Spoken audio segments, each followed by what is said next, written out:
Hello everyone, I'm Jeff from COMAX.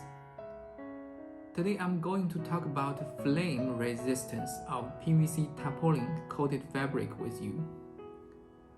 Flame resistance is critical for most of the PVC tarpaulin we use as trap cover, tent, side curtain, and so on.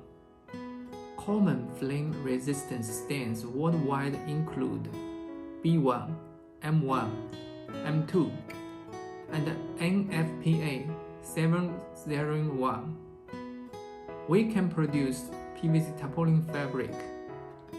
That means local fire retardant stands according to customers' requirements all over the world.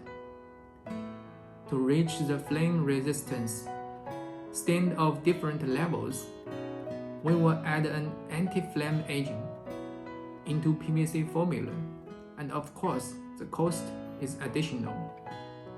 When you inquire about PVC tarpaulin, please clearly tell us whether you need flame resistance and the level of flame resistance.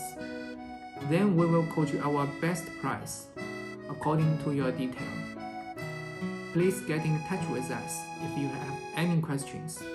Thanks for your watching.